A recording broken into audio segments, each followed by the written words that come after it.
Hey, everybody, happy Saturday. It is a beautiful day. Hopefully it is where you are as well. It is spring and it's Saturday. And this week, if you've been following, is the week of rest. It's the second week of the proactive period. And if you're not familiar with the proactive period, a brief summary is that we pursue goals for our relationship and our life, just for having things get better and better and better, for better. We do that 3 times a year for 90 days on, but then you need a rest, right? The theme of this week, rest. And so 30 days in between those 90 days of pursuing our goals, and not stressing about pursuing our goals, but playing a game to pursue our goals, again, as individuals and as a couple, we want to take a rest. Now, just as before we dive more into rest and take any of your questions, the 4 weeks of the proactive period. Oop, motorcycle. Sounds a little more like a dirt bike. Anyways, the 4 weeks, celebrate! And I love that the process starts with celebration, and you're celebrating just the fact that you are in a relationship, it takes something, and that you are leaning in for loving better, whether you're here and doing that on your own, or whether you're doing that with your beloved in partnership. Hopefully the two of you are both cultivating your own intentional couple culture. Not that it's the same, but it's you're dancing and bringing your own special sauce, your chocolate and peanut butter, to create relationship habits and a relationship culture, a couple culture that keeps you moving forward and having more play, peace, and passion in your relationship. So week 1, celebrate! Week 2, rest. We'll circle back to that in a moment. And week 3, next week, is going to be reflection, where we look at pause, ponder, and proceed. So we'll look at that next week. And then finally, as we get started for the season of play, which starts May 15th, then we'll start to look in that 4th week of the proactive period at taking aim. I much prefer the birds to the motorcycle. We get a little of both here in Santa Barbara. Okay, so let's talk about rest. I was just taking a deep breath, and it's Saturday morning. I've had a nice rest this morning, and what's interesting is the rest this morning is because of how my husband rests.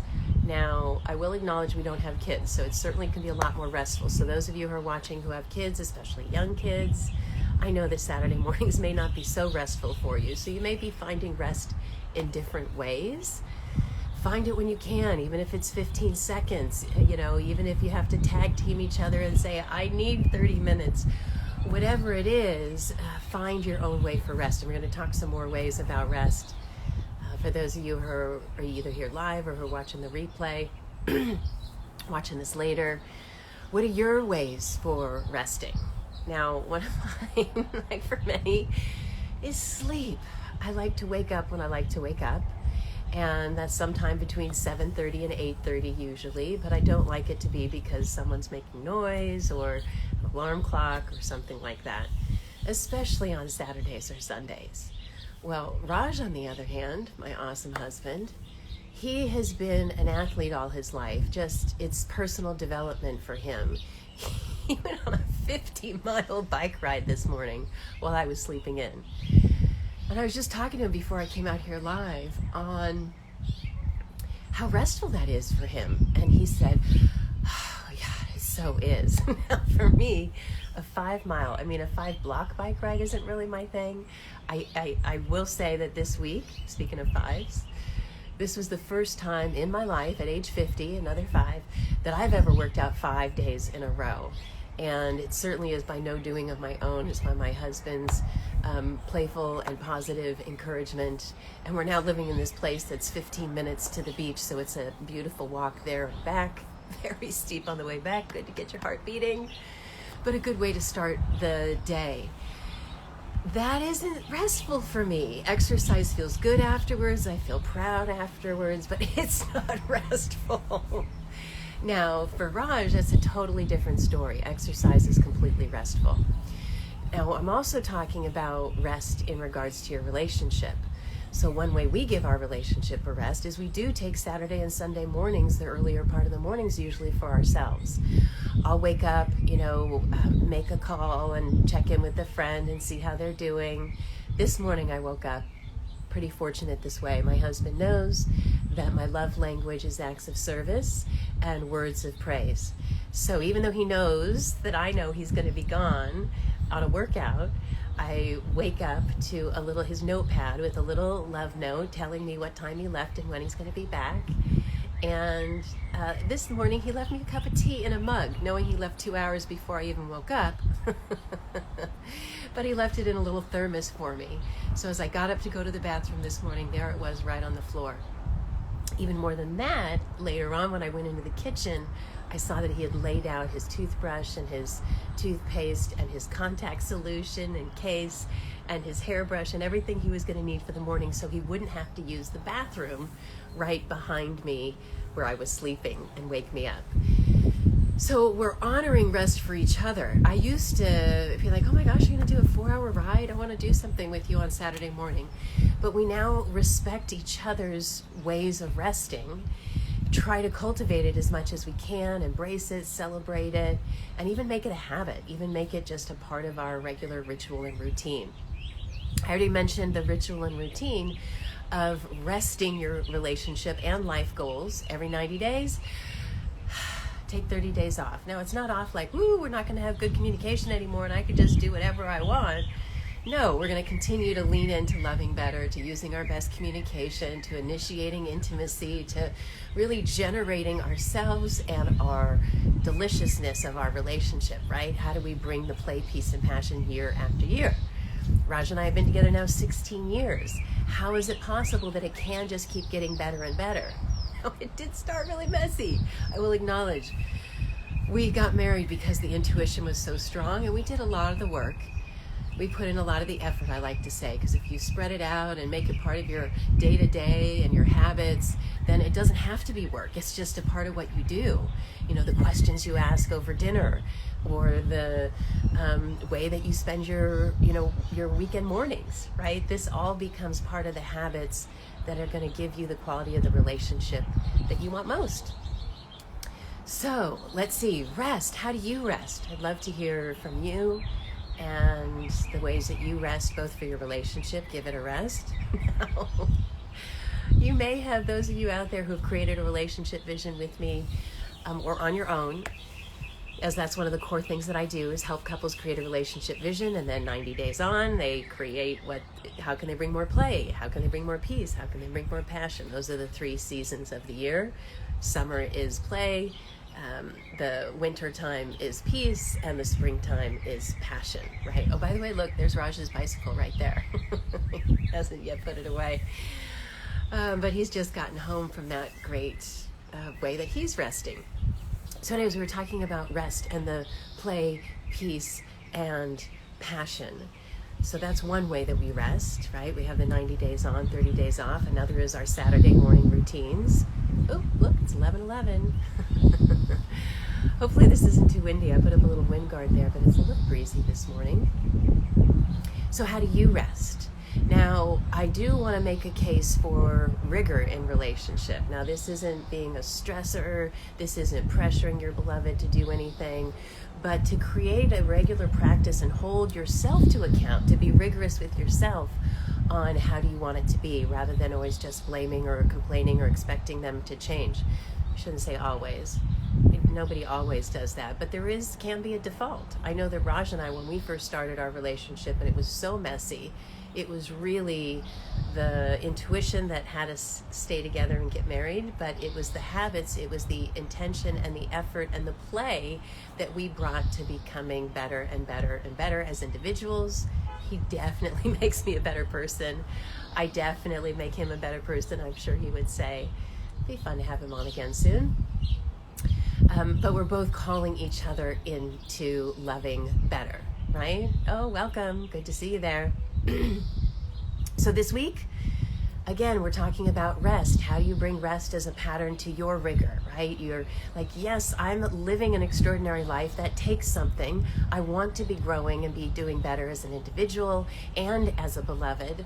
But how do we also have the full cycle so that you have a time to rest, right? The 4 weeks of the proactive period, rest, we don't want to miss, celebrate, rest. Next week is reflect, pause, ponder, and proceed, right?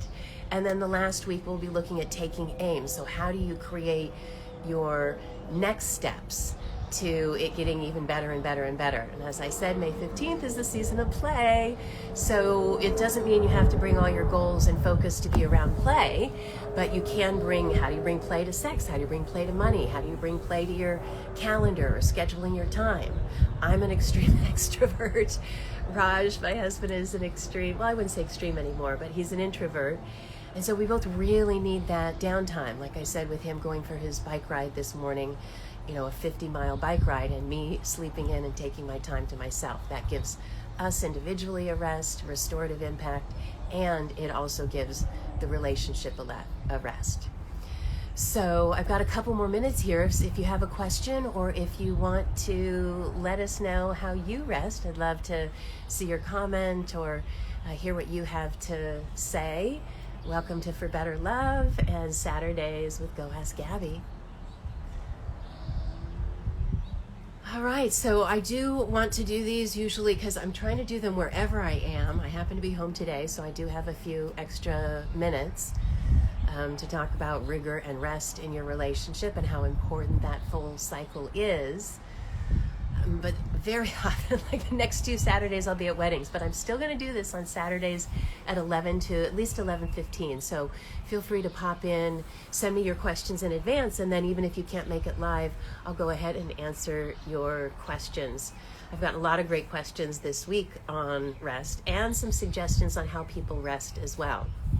Like one of mine, after I get off this call, one of the things I'm going to go do before we go see some friends later on, because that's restful for me, is I'm going to go do some flower arranging. Just touching the plants, just like cooking for me, is just so soothing and restorative. And it's so important to find those things and have those things that, this will take me 20, 30 minutes, and costs me, $20. And, I've got the flowers and putting them around the house, and it just brings, not just in the moment where I get to do it, but also during the week when I get to look at them and enjoy them. Now, my husband really couldn't care about the flowers very much. I'm sure he likes seeing them around, but doing them would be total drag and annoyance. Another way of resting is to give it a rest about a particular conflict or argument. You might just say, I know we keep having this, it might be you've been arguing about something for a few days. It might be that this argument keeps popping up. Sometimes we've just gone on a conflict vacation, right? Like we've been at this, it's not going anywhere. Let's just give it a rest and we'll come back to it in 20 minutes or in 2 days. When you are together for a long period of time and you do know you're not going anywhere, then it really has resolving the conflicts happen in a lot more organic pace. I had a friend once who told me really beautifully, I so appreciate you, Shannon, when she said, you don't have to resolve every conflict every time, especially at that moment. It's like, okay, and it just gave me, it seems like obvious, right? But it just gave me a real good opportunity to unhook from it and to rest, give it a rest, and come back to it another time.